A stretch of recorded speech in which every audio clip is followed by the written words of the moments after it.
तैयार हैं आप? रेडी? आप सबको मेरा नमस्कार और बहुत बहुत धन्यवाद आने के लिए। एक अत्यंत महत्वपूर्ण मुद्दा है और कहीं पर थोड़ा इग्नोर हुआ और उतनी ज़बरदस्त हाईलाइट नहीं हो पाया, लेकिन ये बहुत ही अहम मुद्दा है और इसीलिए आपसे इस विषय पर चर्चा करने के लिए हम लोग आपके पास आए हैं। भारत का आज तक का सबसे बड़ा बैंक का धोखाधड़ी का मामला, DHFL नाम की एक कंपनी ने 17 भारत के बैंकों को लूटा करीब 34,000 करोड़ रुपए से। लेकिन खबर उससे बड़ी यह है कि सबसे बड़े बैंकिंग घोटाले के तार, उसकी जड़ें, उसका संबंध सत्तारूढ़ भारतीय जनता पार्टी से है। और ऐसा वैसा संबंध नहीं है, संबंध गहरा है, जड़ें बहुत पनपी हुई हैं और इसके बारे में अभी हम 2 मिनट में आपसे बात करेंगे। तो भारत का सबसे बड़ा आज तक का बैंकिंग स्कैम और उसकी जड़ें भारतीय जनता पार्टी से जुड़ी हुई। आपके व्यूअर्स के लिए और आपकी जानकारी के लिए 2 मिनट में समय रेखा बता देते हैं और उसके बाद आगे की बात करते हैं। 2010 से 2018 के बीच में जो यूनियन बैंक ऑफ इंडिया है, जो लीड बैंक कंसोर्शियम का है 17 बैंकों का, उसका कहना है कि DHFL ने करीब 42,000 करोड़ का ऋण लिया था और 2019 से डिफॉल्ट शुरू हो गया। वो ये ऋण वापस नहीं पे कर पा रहे थे। उसके बाद जब डिफॉल्ट शुरू हुआ तो एक स्पेशल ऑडिट बिठाया गया और उस स्पेशल रिव्यू ऑडिट में, जिसमें 2015 से 2019 की अवधि का ऑडिट हुआ, उसमें पाया गया कि DHFL ने बड़े तौर से धोखाधड़ी करी थी। अपनी किताबों में गड़बड़ी करी थी, अपने अकाउंट्स की लेजर में गड़बड़ी करी थी, उन्होंने राउंड ट्रिपिंग ऑफ फंड्स करी थी और पब्लिक का पैसा लेकर कुछ विशेष कपिल और दिनेश वधावन ने निजी संपत्ति बनाई थी। और ये क्रिमिनल कंस्पिरेसी का पूरा मामला है और इसको CBI ने अपना आज तक का सबसे बड़ा फाइनेंशियल फ्रॉड किसी बैंक में अगर हुआ है तो मोदी सरकार की नाक के नीचे हुआ है और उसको उन्होंने रजिस्टर किया।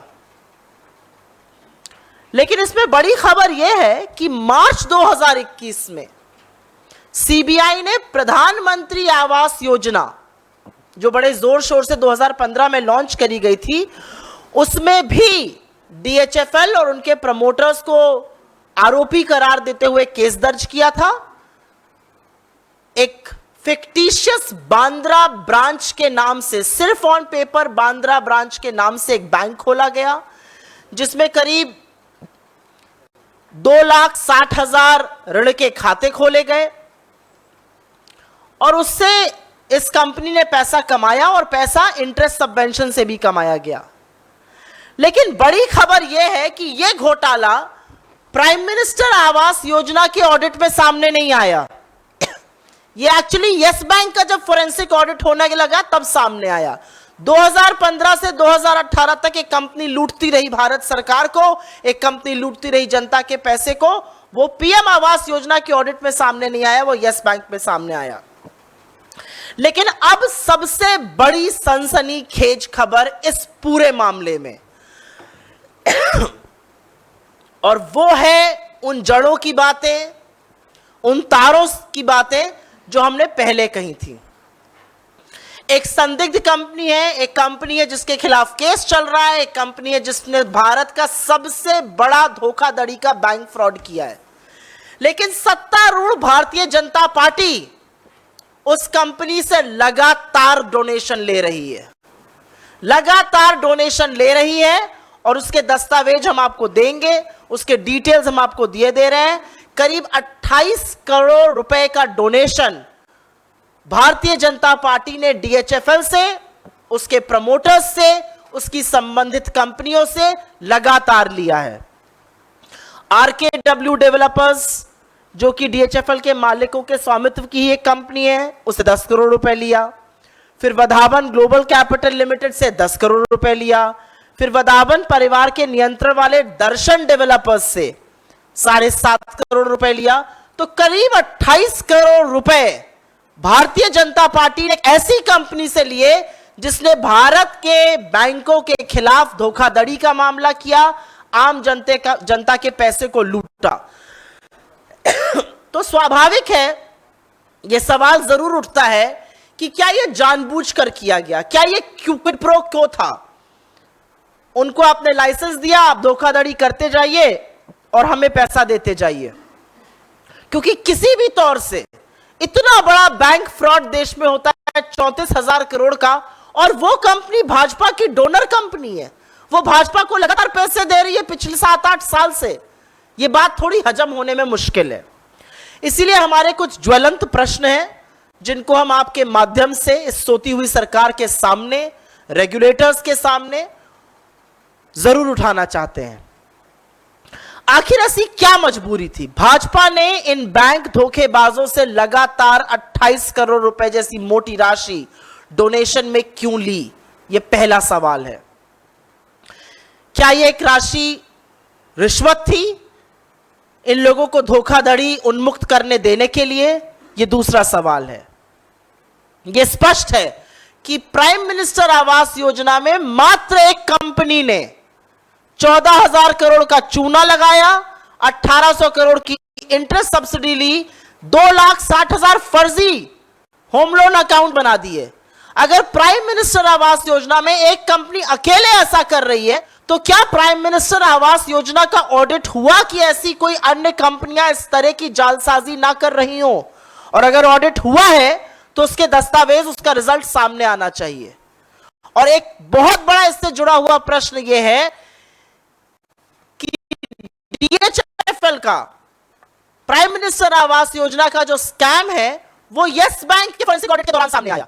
प्राइम मिनिस्टर आवास योजना के ऑडिट के दौरान सामने नहीं आया, जबकि 3 साल तक लगातार वो प्राइम मिनिस्टर आवास योजना के नाम पर धोखाधड़ी करते रहे।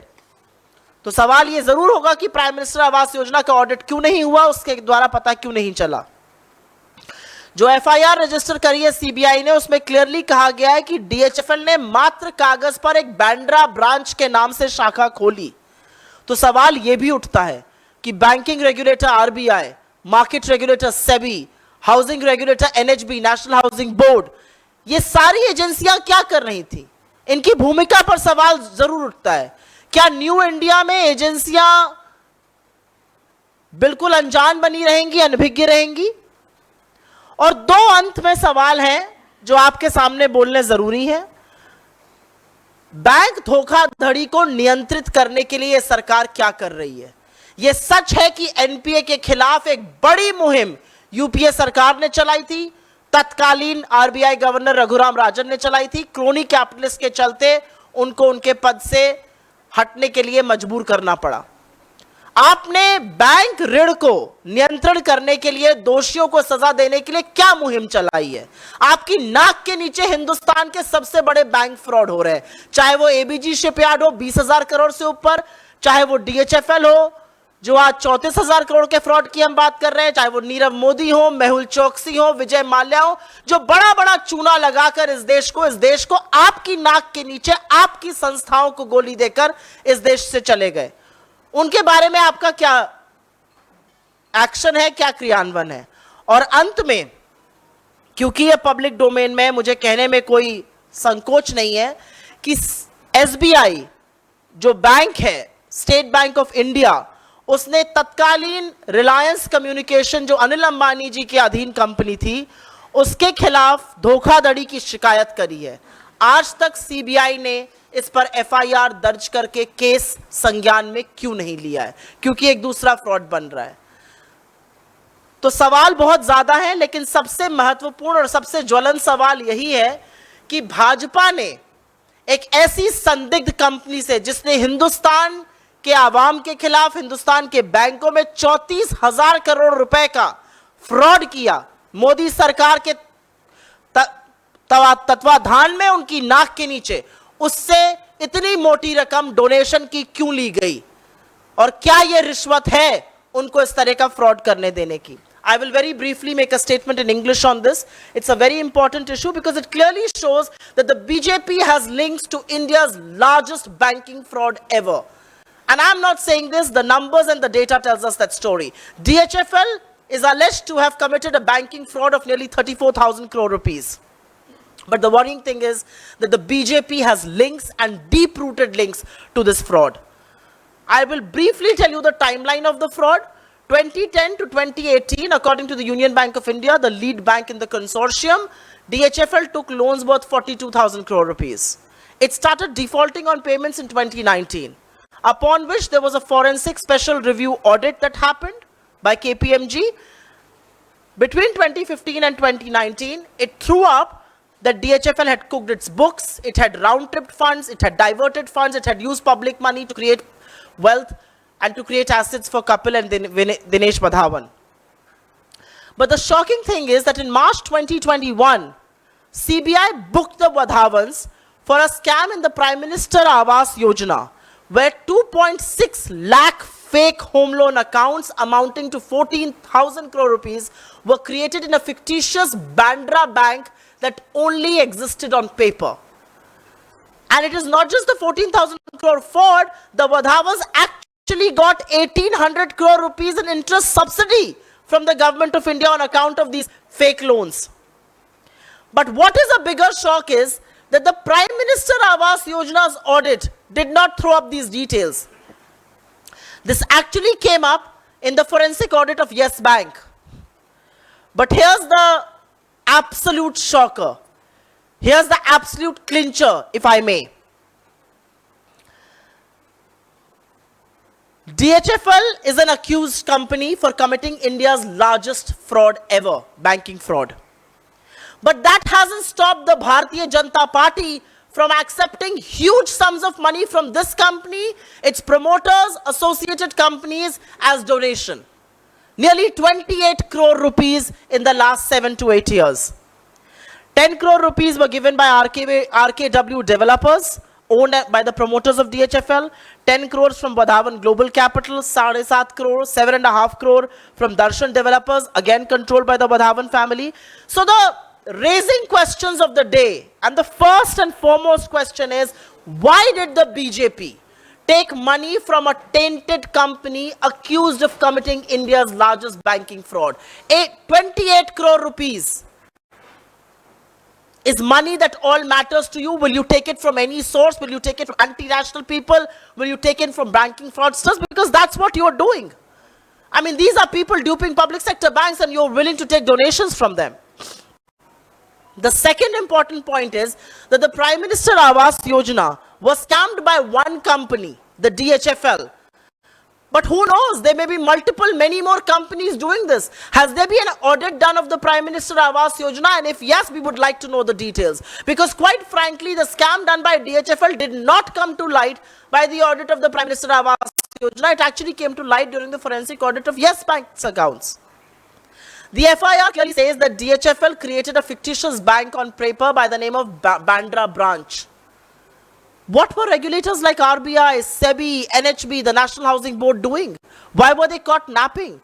In New India, will autonomous independent regulators look the other way just because one company is a donor of the BJP, which is duping banks? What is the government doing to control bank frauds and bring the guilty to book? Because right under its nose, it's not just the DHFL fraud, it's the ABG fraud that has happened. Nirav Modi, Mehul Choksi, Vijay Mallya have all duped banks and fled overseas right under your nose while you were in power. So what are you doing to bring the guilty to book?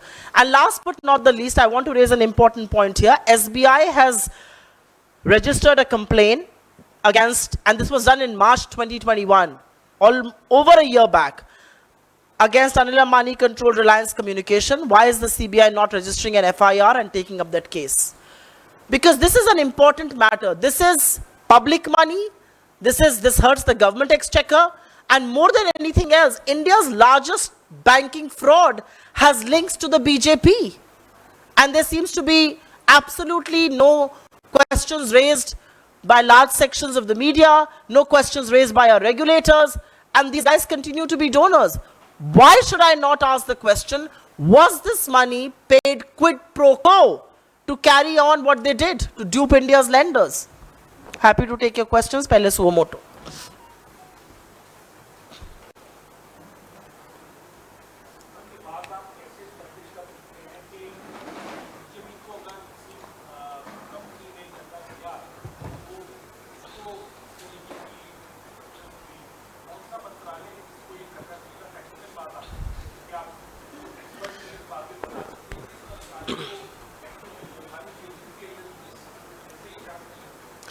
DHFL के खिलाफ मामला 2018 से ही चल रहा है। 2018 में ये बात लाइट में आ गई थी कि वो अपने पेमेंट्स पे डिफॉल्ट कर रहे हैं। मीडिया रिपोर्ट्स के बाद इसको संज्ञान में भी लिया गया था और उनके खिलाफ मामला चल रहा था। अगर एक कंपनी के खिलाफ बैंक फ्रॉड का मामला चल रहा है तो क्या राजनीतिक नैतिकता ये कहती है कि आप उस कंपनी से डोनेशन लीजिए? उसके बारे में फाइनेंस मिनिस्ट्री को पता है, उसके बारे में कॉर्पोरेट अफेयर्स मिनिस्ट्री को पता है, उसके बारे में आईबीसी को पता था, एनसीएलटी को पता था, डीएचएफएल बिका, उसको पीरामल्स ने खरीदा। ये सारी पब्लिक डोमेन में नॉलेज है और उसके बाद भी आप एक ऐसी कंपनी, ऐसे प्रमोटर्स, ऐसी एसोसिएटेड कंपनी से लगातार डोनेशन ले रहे हैं। तो या तो आपकी पैसे की हविश बहुत ज्यादा है और आपको फर्क ही नहीं पड़ता कि पैसा कहां से आ रहा है। All that you understand is the colour of money irrespective from where it is coming. It could be coming from fraudsters today, it could be coming from antinational elements today, it could be coming from terror funding tomorrow. तो आप तो सिर्फ पैसा लेना जानते हैं या, और मुझे ऐसा लगता है कि यह सवाल जरूर उठना चाहिए कि क्या यह वो रिश्वत थी जिसने अलाउ किया, जिसने हौसला दिया वधावंश को यह करने का जो वो कर गुजरे। सबसे बड़ा देश का बैंकिंग फ्रॉड 34,000 करोड़ रुपए करना कोई आसान बात नहीं होती है। और अगर ऐसा हुआ तो बिना सरकार के संरक्षण के, और ऐसी सरकार के संरक्षण के जिसकी पार्टी ने लगातार यह मामला उभरने के बाद भी डोनेशन एक्सेप्ट करी, यह अपने आप में सवाल उठाता है।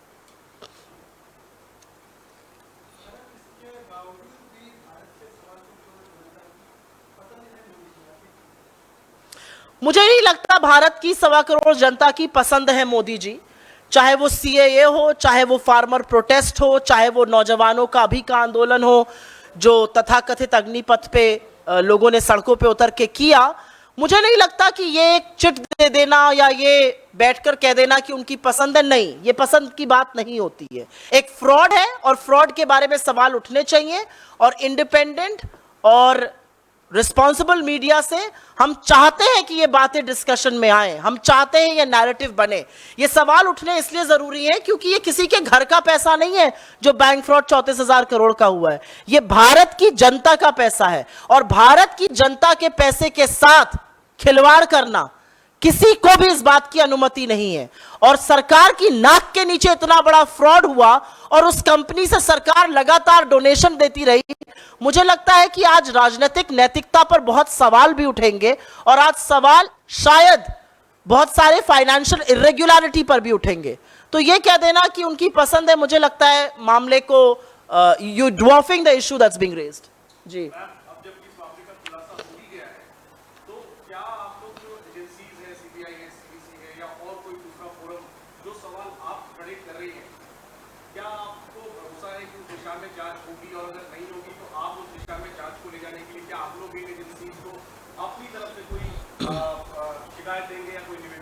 आपके माध्यम से इस मुद्दे को उठाने का आशय ही ये है कि चाहे ये एजेंसीज हो जिनका आपने नाम लिया, जो इन्वेस्टिगेटिव एजेंसीज हैं या जो रेगुलेटर्स हैं, मैंने बार बार रेगुलेटर्स से भी आह्वान किया कि आपकी जिम्मेदारी है, नैतिक जिम्मेदारी है कि हिंदुस्तान की जनता के पैसे के साथ इतना बड़ा फ्रॉड हो जाता है और आप अनभिज्ञ रहते हैं। यह अपने आप में एक गड़बड़ बात है। आज इलेक्शन कमीशन से मेरा आह्वान है कि ऐसे बड़े फ्रॉडस्टर्स का डोनेशन कैसे पॉलिटिकल पार्टीज एक्सेप्ट कर सकती है, सत्तारूढ़ दल इसको कैसे एक्सेप्ट कर रहा है? क्या पॉलिटिकल पार्टीज के ऊपर कुछ अंकुश नहीं है? क्योंकि भारतीय जनता पार्टी सत्ता में, तो क्या उनके ऊपर कोई अंकुश ही नहीं है कि आप किसका पैसा, कल को आप टेरर फंडिंग का पैसा भी ले लीजिएगा क्या? क्योंकि आपको तो पैसे के रंग से मतलब है। तो मुझे ऐसा लगता है आपके माध्यम से हमारा आह्वान सारी एजेंसीज को है, रेगुलेटर्स को है और खासतौर से चुनाव आयोग को है, क्योंकि ये डोनेशंस आई हैं और इसके दस्तावेज हैं जो प्रूव करते हैं कि आई हैं। जरूर इस बारे में सवाल उठना चाहिए कि आखिर किसका पैसा लेने को और कहां तक आप मजबूर हैं। जी हाँ, बताइए। इस विषय पे हो गए सवाल, कोई और सवाल हो तो? जी,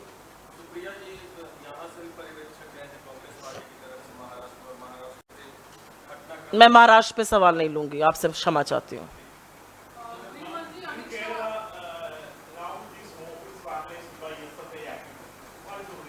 No, my reaction is that it is an absolute act of Gundaism and hooliganism.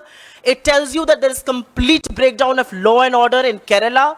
I think this is organized vandalism and it should be condemned at every level, because there should be no space for violence and hooliganism of any kind in politics. We absolutely condemn that, and we do hope that the Chief Minister of Kerala, the left government and party in Kerala will take cognizance of this, because this is no way to show your political opposition.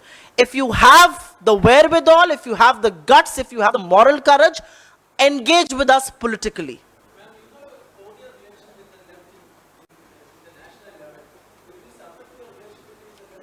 I think cordial relationship is one thing, condemning hooliganism done by a section of that party is the other. We do hope better sense will prevail and the left is going to bring the guilty to book.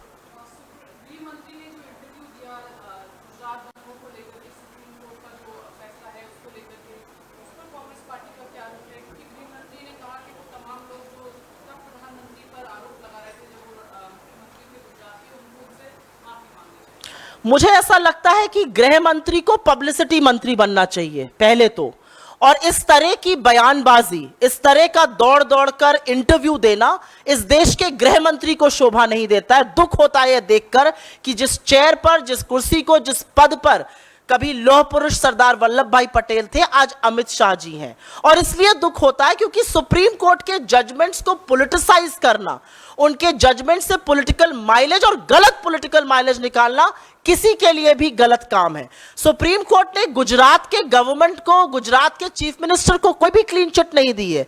इसका तुसी great हो, जैसा कि हमारे senior council, जैसा कि अभिषेक मनु सिंघवी जी ने कहा, उन्होंने कोई तुसी ग्रेट हो नहीं कहा है, उन्होंने एसआईटी की प्रोब को अपहोल्ड किया है। लेकिन उसमें अपने आप ये जो पॉलिटिकल जुमलाबाजी हो रही है, इससे पॉलिटिकल माइलेज निकालना गलत है। भक्त ये कर रहे थे, ट्रोल ये कर रहे थे, लेकिन इस देश के गृह मंत्री को ये करते देखकर मुझे विशेष दुख होता है। लेकिन हाँ, अपने आप में कुछ बातें जरूर उठेंगी। सुप्रीम कोर्ट का जो भी जजमेंट आया है, एसआईटी को उन्होंने अपहोल्ड किया है। क्या ये सवाल नहीं उठने चाहिए कि कितने विटनेसेस इस एसआईटी के सामने टर्न हो गए? क्या ये सवाल नहीं उठना चाहिए कि कितने विटनेसेस मिसिंग चले गए? क्या ये सवाल नहीं उठना चाहिए कि एसआईटी ने किस चीज को एविडेंस में लिया, किसको नहीं लिया? क्या ये सवाल नहीं उठना चाहिए कि उस समय के प्रधानमंत्री अटल जी ने राजधर्म की याद आखिर देश के आज के प्रधानमंत्री और तत्कालीन मुख्यमंत्री को क्यों दिलाई थी? वो किस राजधर्म की बात कर रहे थे? वो राजधर्म क्या था? क्या इन सवालों का जवाब भी गृह मंत्री अमित शाह दे सकते हैं, या अटल जी तब गलत थे और आज वो सही हैं?